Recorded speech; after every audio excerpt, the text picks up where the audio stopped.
Good morning, Hank. It's Thursday, June 19th, and today's video comes to you in 3.5 parts, because I'm tired of making 4-part videos.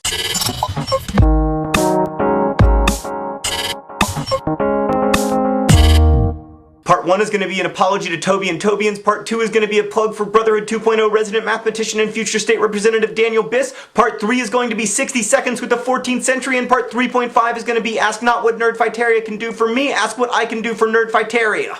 That was a big breath. Part 1. Hank, in your last video, you proposed that the opposite of Nerdfighterly was Tobian. Hank, I hate to point this out, but I think that might have been a mistake. First, we started receiving comments from Tobies, who were like, hey, my name is Toby, and I'm a nerd fighter, and, why did you just do that to my name? Then we got 3 emails from people whose last name is actually Tobian. And then the straw that broke the camel's back came when several anthropology nerd fighters pointed out that we were in fact insulting the 22 remaining residents of the island of Toby in the South Pacific, who, by the way, speak an extremely endangered language called Tobian. In fact, the central reason that there are so few people on the island of Toby is that the island of Toby is shrinking due to rising sea levels. I don't think we need to add to these people's troubles by making their ethnic identity synonymous with lameness. So Hank, to apologize to Tobies and Tobians throughout the world, I am proposing that we remove Tobian from the nerdfighter vocabulary and replace it with the word Decepticonian, which has kind of a nice draconian ring to it, you know? Part 2. Hank, as you know, Brotherhood 2.0 resident mathematician Daniel Biss was one of the very first nerd fighters. And you also know that he's running for state representative. And you also know that his wife is pregnant. But here's something you don't know. His wife isn't pregnant anymore because he had a baby, Elliot Biss! And now I shall do my seated in my chair happy dance.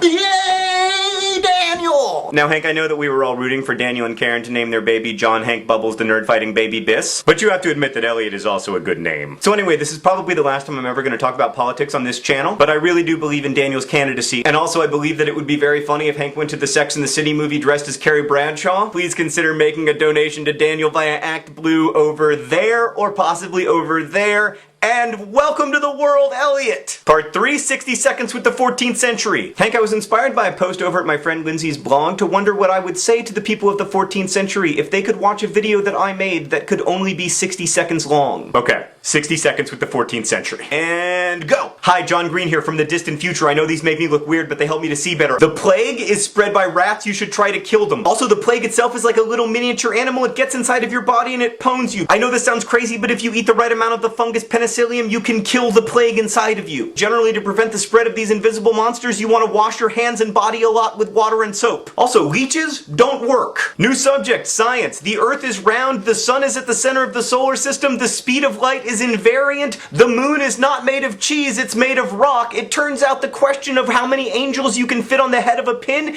isn't very interesting, and if you put a cat inside of a box with poison and you close the box, the cat is both alive and dead until such a time as you open the box. Next, the future course of history. If you don't live in Europe, or indeed if you don't know what the word Europe means, you're about to be in big trouble. Listen closely, peoples of non-Europe. If you see a dude who looks like me, kill him! DFTBA, people of the 14th century. Part 3.5, ask not what Nerdfighteria can do for me, ask what I can do for Nerdfighteria. Hank, in the last few weeks, we have been asking a lot of the nerd fighters. Give money to Daniel Biss, send us your Tetris pieces, we want your t-shirt ideas, make me a collaboratively written novel. So nerd fighters, let me ask. What can I do for you? You want me to do jumping jacks, make some pudding, recite an Edna St. Vincent Millay poem shirtless? Let me know what I can do for you in comments, and I'll do 10 of those things in a video I filmed this weekend.